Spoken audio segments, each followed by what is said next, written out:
করো, এইটা বেশি চাপ দিও না, এইটা বেশি চাপ দিও না, এইটা নিয়ে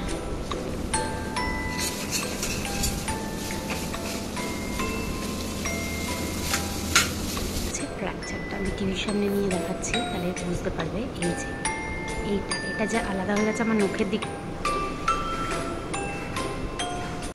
hello friends, good morning and welcome back to the channel. তো বুঝতেই পারছো গলাটা বসে গেছে, প্রচুর ঘুমিয়েছি। অ্যাকচুয়ালি রাতে মেডিসিন খেয়েছি, তো মেডিসিনেরই এফেক্ট বোধ হয়, তো প্রচুর ঘুমিয়েছি। বাকি হাঁটতেও একটু কষ্ট হচ্ছে, পেন হচ্ছে, চোখের অবস্থা দেখলেই বুঝতে পারবে। তো যাই হোক, ভাবলাম ব্লগটা স্টার্ট করি আজকে, তোমাদের সাথে একটু গল্প করা যাক। সঙ্গে থাকো, দেখতে থাকো ব্লগটা। জাস্ট অবস্থাটা দেখো, মানে একটা দিন যদি কাজ না করা হয় তাহলে কি করে রাখে সোনু দেওয়ানটা। ও এখানে সারা রাত কাজ করেছে, যেহেতু আমি মেডিসিন নিয়ে একটু ঘুমোবো বলে, পেন ছিল পায়ে। তো আমি তো করতে পারিনি, সত্যি করতে পারিনি কাল থেকে দুদিন ধরে কিছুই। তো এই হলো আমার ঘরের অবস্থা, বেডেরও ওরকমই অবস্থা। তাও আমি বেডে বসে বসে একটু গুছিয়েছি বলে দেখাচ্ছি তোমাদেরকে, বেডটাও দেখিয়ে দিচ্ছি। দেখো এই হলো আমার বেডের অবস্থা। মানে আমি এরকম বেড হলে ঠিক আমার মজা লাগে না বসতে বা ঘুমোতে, তো তাও ওগুলো আমি গুছিয়েছি বলে, না হলে ওটা ওরকমই থাকতো। আমি বসে বসে খাটে গুছিয়ে নিয়েছি। তো এই হলো বেডের অবস্থা। একটা দিন কাজ করতে না পারলে ঘরের এইরকমই মানে কন্ডিশন হয়, তোমরাও জানো। তো যাই হোক, এগুলো একটু আস্তে আস্তে করতে হবে, পায়ে তো এখন খুব ব্যথা। এখানে সোনু লাঞ্চ রেডি করছে। তো আজ সোয়াবিনের তরকারি করবে।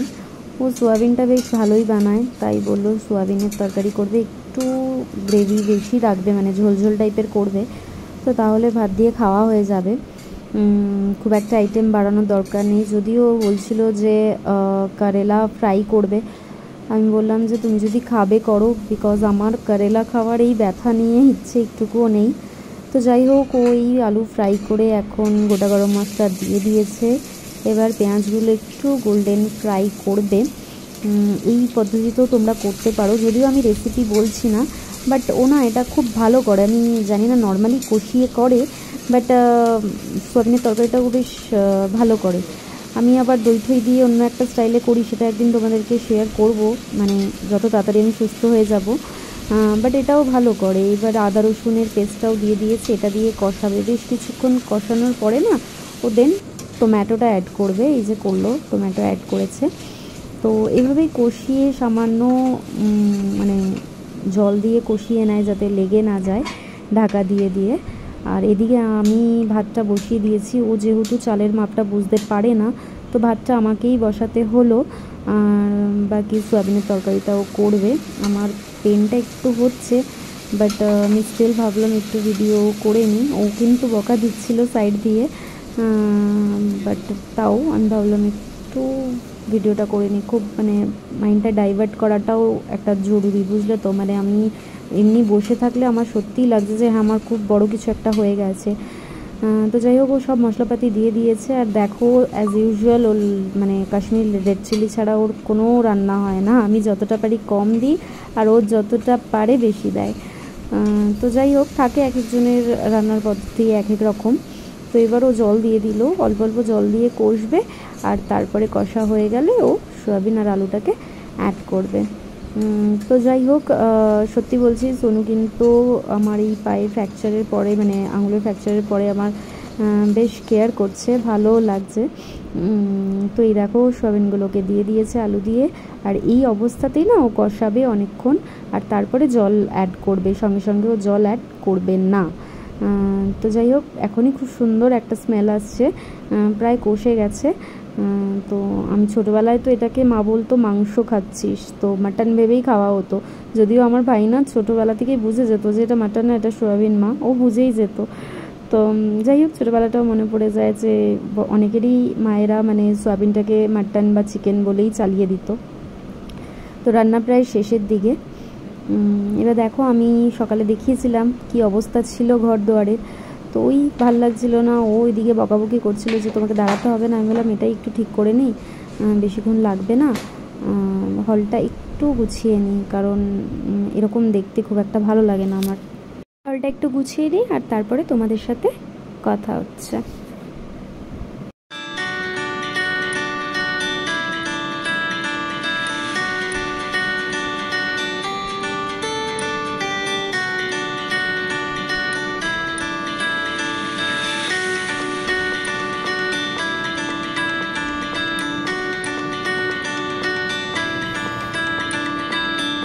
তো দেখো বেশিক্ষণ লাগেনি, কিন্তু হলটা আমি প্রায় সাজিয়ে ফেলেছি।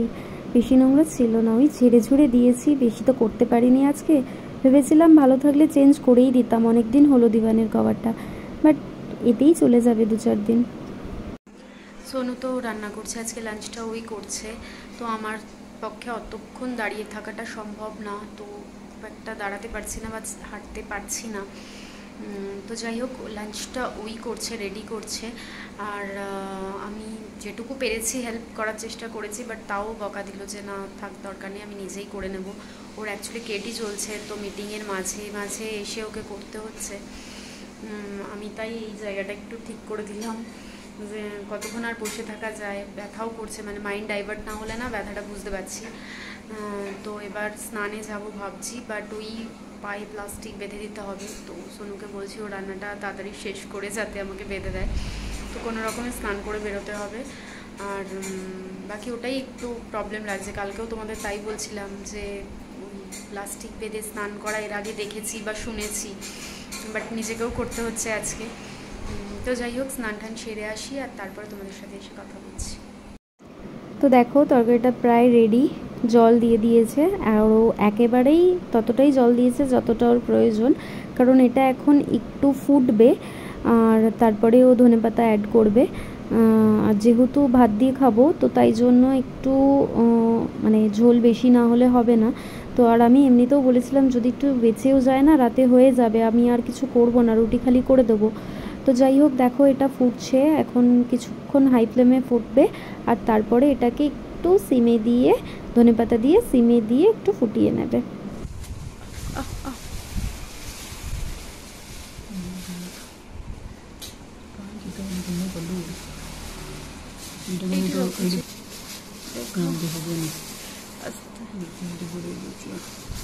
এই ফটোটা না এর থেকেই করো, এইটি বেশি চাপা দিও না, এইটি বেশি চাপা দিও না, এইটা নিয়ে এটা দিব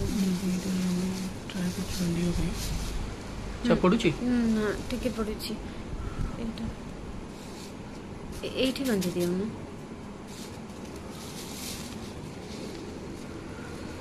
বেবি চাপ পড়ুছি।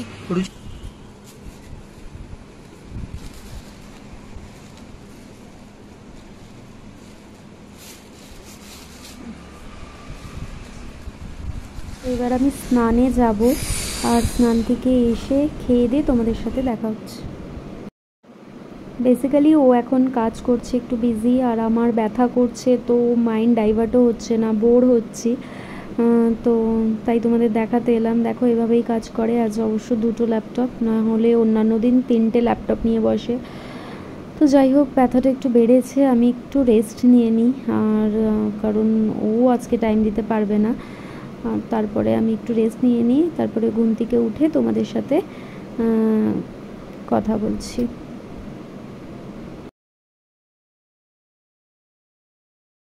ঘুমোবো আর কি, তোমাদেরকে বললাম যে একটু রেস্ট নেব, বাট সঙ্গে সঙ্গেই মেড চলে এলো, তো দিদি কাজ করে দিয়ে যাক, একটু বাইরে বসলাম, কারণ সোনুর মিটিং চলছে, ও ডোর ক্লোজ করতে পারবে না। তো কাজ প্রায় শেষের দিকে, দিদি মুছছে, এবার ফিরবে। তো আমি ভাবলাম বাইরেই বসে থাকি, বারবার ওঠানামা করতে পারবো না, তো তাই জন্য দিদি চলে গেলে ডোরটা দিয়ে তারপরেই একেবারে ঘুমোবো। আর বেশি লাফালাফি হাঁটাহাঁটি করতে পারছি না, এখন সকাল থেকে একটু বেশি করে ফেলেছি। তো যাই হোক, দিদি চলে যাক, আর তারপরে আমি ঘুমিয়ে পড়বো।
তো দুপুরে লাঞ্চ করার পর একটু রেস্ট করলাম, মানে ঘুমটা তো হলো না, পেন হচ্ছে, যেহেতু রাতে পেন কিলার নিয়েছিলাম। তো ডক্টর বলেছিল যদি পেনটা বিয়ারেবল হয় তাহলে পেন কিলার আর নিতে না।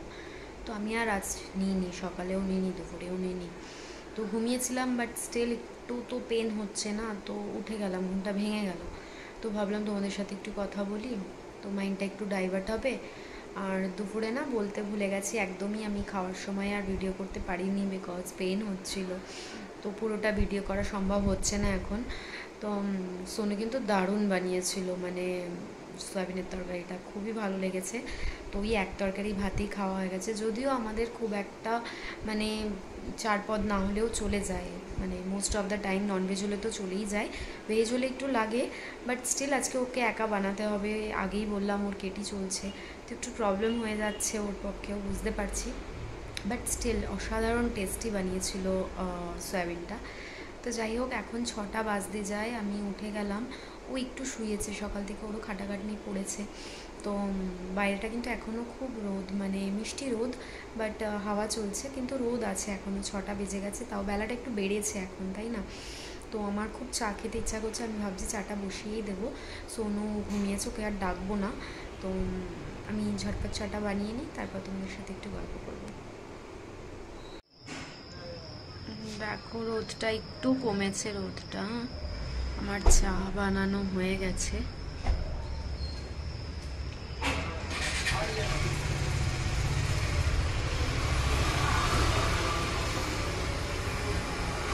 আজকে বোধহয় বৃষ্টি হবে, মনে হচ্ছে আজকে বৃষ্টি হবে, দেখা যাক। আকাশটা দেখো, মেঘ করেছে, হালকা রোদও আছে, হাওয়া দিচ্ছে।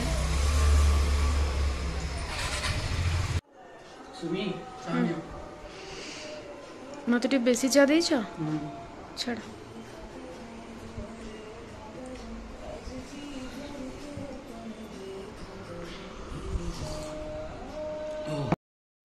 চাটা আমি বসিয়ে দিয়েছিলাম, বাট সোনুই ছেঁকে দিল, অতক্ষণ দাঁড়াতে পারছি না, ব্যথা একটু করছে বেশি হাঁটাচলা করলে।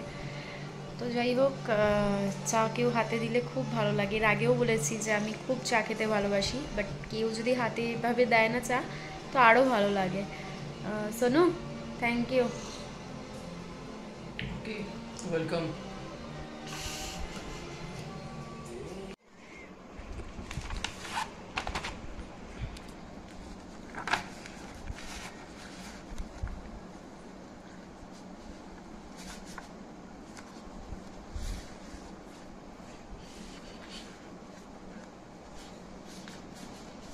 অ্যাকচুয়ালি দুটো রিপোর্ট আছে, তো আমি পায়েরটাই দেখাচ্ছি, সার্ভাইকালেরটা আর কি দেখাবো।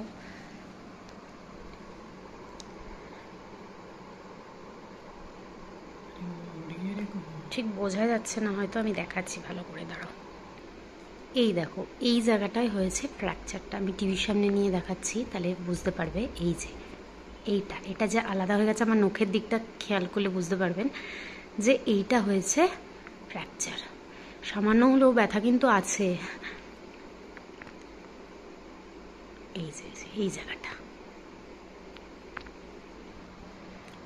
তো যাই হোক, দেখিয়ে দিলাম রিপোর্টটা। ভেবেছিলাম কালকেই এসে দেখাতাম, বাট কালকে না মুডটা অফ ছিল, আর পেনটাও হচ্ছিল, যেহেতু মানে ওই ব্যান্ডেজটা দিয়ে বেঁধে দিয়েছে দুটো আঙুল, তো একটু পেন হচ্ছিল, তাই আর মানে ভালো লাগছিল না কিছু শেয়ার করতে। তো আজ ভাবলাম তোমাদেরকে দেখিয়ে দিই।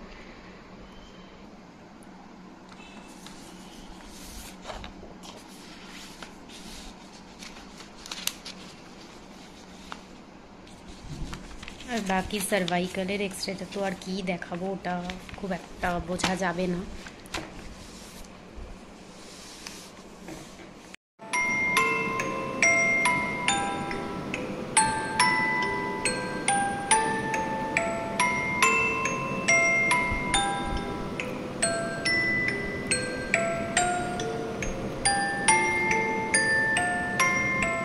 রাতের মেডিসিনটা এবার খাবো, আর বেশি ওয়েট করবো না এবার, মানে বেডে চলে এসেছি ঘুমাবো বলে, তো মেডিসিনটা খেয়ে নিই। ডিনারটা করে নিলাম, ডিনার করে এই মেডিসিন খেলাম, আর এখন ঘুমোবো। জানি না কতটা ঘুম পাবে, বাট ঘুমোতে তো হবেই, রেস্ট নিতে বলেছে। তাও না আজকে অনেকটাই হাঁটাচলা করেছি, মিন্স বেডরুম থেকে হল থেকে বেডরুম, অনেকটাই করেছি। তো এখন বুঝতে পারছি যত মানে রাতটা বাড়ছে বুঝতে পারছি যে ঠিক হয়নি, মানে যতটা দরকার ছিল ততটাই মানে হাঁটাচলা করলে ভালো হতো, রেস্ট নিতে যখন বলেছে।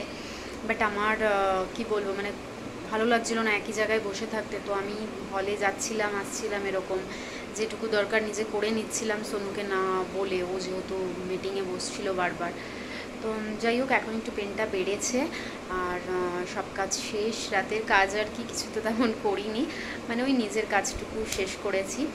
যাই হোক, আজকের ব্লগটা আমি এখানেই শেষ করছি, দেখা হবে অন্য কোনো ব্লগে। ততক্ষণের জন্য tata, bye bye, good night.